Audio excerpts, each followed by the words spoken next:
The silence between tasks is rarely empty. There's a voice there, constant, familiar, sometimes louder than the world outside. It comments, it narrates, it interrupts. The very concentration it claims to protect. You sit down to focus, and before the work even begins, the internal dialogue has already started its broadcast. If any part of this feels familiar to you, you're not alone, and if you ever feel like sharing your experience, the comments are open. You don't invite this voice. It simply arrives, like a roommate who never signed a lease but somehow has a key. It knows your rhythms better than you do. It predicts your failures before you attempt the task. And yet, you've learned to function alongside it. The way people learn to sleep near train tracks, the noise becomes invisible, but the disruption remains. This is not about disorder. This is about the ordinary chaos of a mind trying to do two things at once, live and narrate living. Most people carry this duality without ever speaking it aloud. The voice stays internal, the pattern stays private, until someone names it. The inner voice that comments on everything while you're trying to concentrate. You open a document, the cursor blinks, and before a single word forms on the screen, the commentary begins. This is going to take forever, or maybe you should have started this earlier. The voice doesn't wait for permission. It simply occupies the space where focus should be, like a narrator reading from a script you never approved. The strange part is how automatic it feels. You're not choosing the words, they arrive fully formed, as though someone else is speaking through your attention. The commentary isn't hostile, exactly. It's more like background noise that believes it's helping. A voice that thinks observation equals participation. It tracks your every move, cataloging mistakes before they happen. And yet you continue. You type, you work, you function despite the running monologue, because stopping would mean acknowledging just how loud it really is. So you split your focus, half on the task, half on managing the voice that insists on narrating it. The work gets done, but the exhaustion that follows isn't just from effort. It's from doing everything twice en sin-action. Momentary, cursor keep blinking. The voice keeps talking, and somewhere beneath both, you wonder if silence was ever really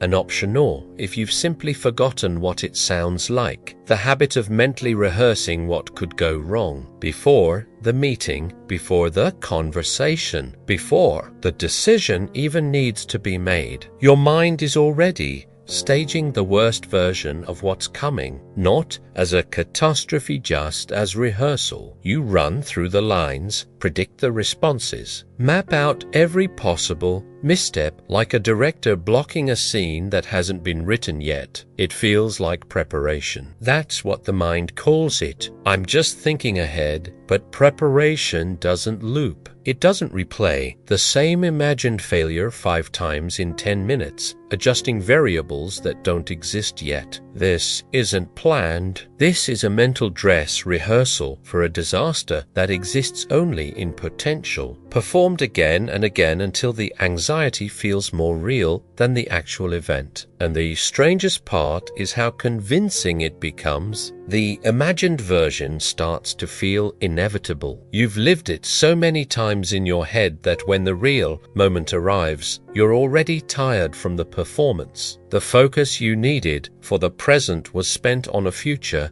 that never came. The mind insists it was protecting you, but this persistent protection starts to feel like sabotage. The meeting happens, the conversation unfolds, and somehow none of the rehearsed disasters appear. But by then, the next scenario is already loading another future to map, another version to prevent. The mind doesn't rest. It just finds the next thing to prepare for, mistaking vigilance for control. The automatic phrases that arise when silence goes on for too long. You finish a task, close a tab, lean back for a moment, and in that brief pause, the silence arrives thick, uncomfortable, somehow louder than noise. The mind doesn't tolerate it. Within seconds, the automatic phrases begin. What should I do next? or I'm forgetting something. The words appear unbidden, filling the gap where nothing was supposed to be. These aren't thoughts you summon, they're reflexes. The mental equivalent of checking your phone when there's no notification, just the need to occupy the space where stillness briefly existed. The phrases are generic, familiar, almost meaningless, but they serve a purpose. They prevent you from sitting with the quiet, from noticing what it feels like when the internal broadcast goes temporarily off air. Sometimes the phrases are questions, sometimes they're reminders, sometimes they're just fragments, half-formed sentences that don't lead anywhere but still manage to pull focus. The mind treats silence like a problem to solve, an emptiness to fill, and so it fills it automatically with words that don't need to be said but are spoken anyway, into the void where your attention briefly had nowhere to go. The silence never lasts long. The phrases make sure of that, and you move on to the next thing, unaware that something just happened, a small, invisible choice to stay busy rather than be still. The mind calls it efficiency, but efficiency doesn't need to talk this much. The internal dialogue that interrupts tasks with unnecessary reminders. You're halfway through something deep enough to feel momentum, close enough to completion to see the end. And then the voice interjects. Don't forget to send that email. A task from hours ago, irrelevant to the current moment, but suddenly urgent in the mind's internal filing system. The reminder arrives like a notification from nowhere, breaking the rhythm you'd just found. The interruption isn't malicious. It's not even wrong. You do need to send that email eventually, but not now, not in the middle of this. The mind doesn't care about timing. It surfaces information whenever it surfaces, like a retrieval system with no concept of context. The reminder feels important because it arrived with urgency, even though nothing about the situation has changed. And once the interruption lands, focus doesn't return easily. The task you were doing is still there, but now it shares space with the reminder, and the mental effort required to hold both feels heavier than before. You tell yourself you'll remember the email later.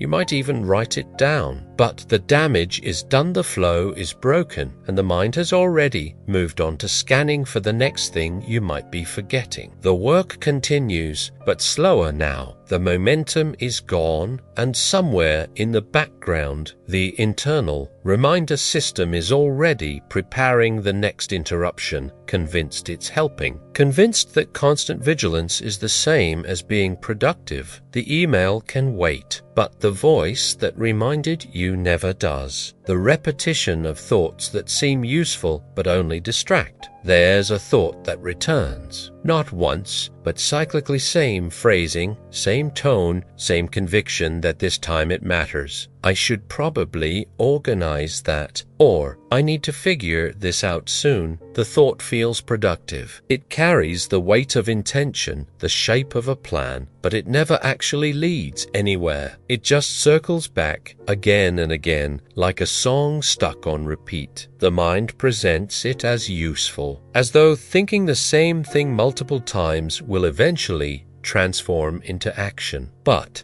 repetition without movement isn't progress, it's a loop. The thought occupies mental space, creates the illusion of engagement, and then dissolves, only to reappear later as if it were new. Each time it surfaces, it pulls focus from whatever you were actually doing, demanding attention it hasn't earned. And the strange part is how long this can continue without you noticing. Days, weeks, the same thought cycling through at random intervals, disguised as productivity. You're not ignoring it, you're acknowledging it every single time. But acknowledgement without action becomes its own form of distraction. The mind mistakes repetition for importance, when really it's just noise that learned to sound like a reminder. Eventually, you either act on it or forget it entirely. But while it's active, the thought occupies a kind of liminal space, neither urgent enough to address nor quiet enough to ignore. It you exist, repeating, convincing you it matters, while silently siphoning the focus you needed elsewhere. The silent conversation that happens even when nothing is going on. You're waiting for the train, for the appointment, for the water to boil. And in that waiting, the conversation starts, not with anyone else, just with yourself. A quiet exchange that doesn't need a reason to begin, only empty time to fill. I wonder if, and then the response, immediate, automatic, probably not. Two voices, both yours, performing a dialogue that serves no purpose except to occupy the silence. It's not thinking exactly. It's more like the mind keeping itself company. A kind of background radio that never turns off, just shifts between channels. The conversation moves from topic to topic, without logic, a fragment of yesterday's worry, a half-formed plan, a question no one asked. The words arrive softly, without force, but they're constant. The mind doesn't know how to simply be without also saying, and you're barely aware it's happening. The dialogue is so familiar it's become invisible, like breathing. Only occasionally do you catch yourself mid-sentence, wait, who was I even talking to? And realize the conversation was entirely internal. No one else heard it. No one else participated. It was just the mind, filling the gap between moments with words that didn't need to exist. The water boils. The train arrives. The waiting ends. But the conversation doesn't. It just shifts focus, finds the next empty space, and continues. Because, for some minds, silence isn't the absence of sound, it's just the pause between sentences they're already preparing to speak, the urge to mentally narrate every little action. You stand up. All right, time to get water. You walk toward the kitchen. I should probably grab something to eat too. You open the cabinet. Where did I put those cups? Every movement narrated, every action annotated, as though someone invisible is taking notes on the mundane choreography of your day. The narration isn't loud. It's just there. A quiet voiceover to a life that doesn't need commentary. It feels almost unconscious, automatic, like subtitles you can't turn off. The mind doesn't wait to see if the action matters. It narrates regardless, cataloging even the smallest gestures as though they require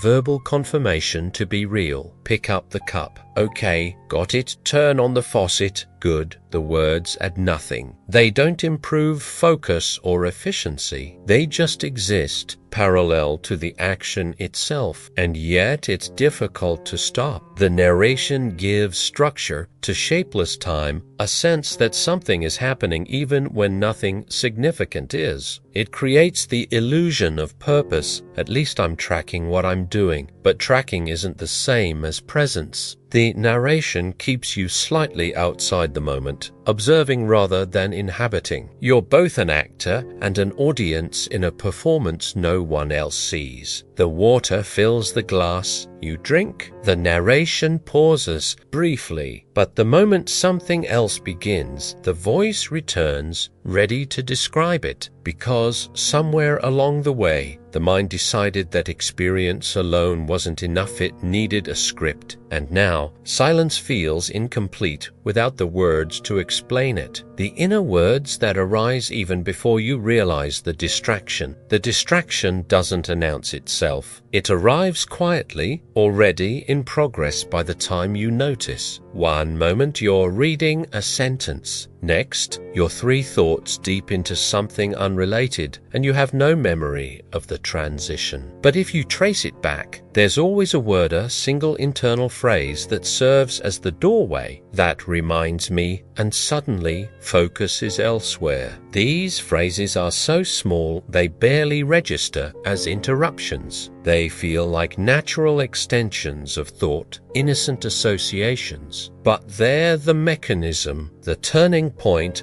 between engagement and drift. The mind uses them like trapdoors, quick exits from the present moment, disguised as relevance. By the time you realize you've been distracted, the phrase that triggered it has already faded, leaving only the aftermath. And the strangest part is how automatic it is. You're not choosing to leave focus behind. You're not consciously deciding to abandon the task. The words just arrive, pulling you sideways before you have time to resist. They operate like reflex. By the time you catch yourself, wait, what was I doing? The distraction has already done its work. You return to the task, reset, and hope the next internal phrase doesn't arrive so quickly. But it does, because the mind is faster than attention. It generates words before you can filter them, associations before you can evaluate them. The distraction isn't the problem. The problem is the invisible phrase that opened the door on the fact that you never saw it coming. The habit of answering oneself without realizing it. You ask yourself a question: where did I leave my keys? And before the question even finishes forming, the answer appears. Probably on the table, not spoken aloud, not addressed to anyone, just an automatic exchange, question and response, happening entirely within the closed loop of your own mind. Two voices, one person, a conversation that never needed to happen but unfolds anyway. It's a strange habit when you stop to notice it. The mind treats itself like someone who needs convincing, someone who requires dialogue, as though thinking alone isn't enough. There has to be a back and forth, a negotiation. Should I do this now? Pause, maybe later. The response arrives so quickly it feels like someone else answered. But there's no one else. Justement, performing both roles in a conversation with itself. Sometimes the responses are practical, sometimes they're reassurances. It's fine, or corrections. No, that's not right. The tone shifts depending on what the moment requires, but the structure stays the same: question, answer, resolution, all internal, all invisible. A dialogue that exists only in the space between intention and action, serving no audience but the mind itself. You find the keys, or you don't. Either way, the conversation has already moved on to the next question, the next response. Because the mind has learned that thinking feels more complete when it sounds like talking, even if no one else is listening, even if no one else was ever meant to hear. The feeling of never being completely silent inside. There's a moment, sometimes, when everything external goes quiet, the room is still, the task is finished, the noise has stopped, and you expect silence true, full silence, but it doesn't come because the internal broadcast is still running, thoughts are still forming, words are still arriving. The quiet outside never quite reaches the quiet inside. It's not intrusive, exactly, it's just a present, a low hum of mental activity that never fully powers down. Even when you're not actively thinking about anything, there's still something, a fragment of a sentence, a half-remembered image, a question that doesn't need answering but surfaces anyway. The mind seems incapable of true stillness, as though silence is a state it can approach but never fully inhabit. And after a while, you stop expecting it. You adjust to the constant presence of internal noise. The same way you adjust to living near a highway, you stop hearing it as sound and start experiencing it as atmosphere. The mental chatter becomes baseline. Normal, the idea of a mind at complete rest starts to feel foreign, almost mythical. You wonder if it was ever really possible,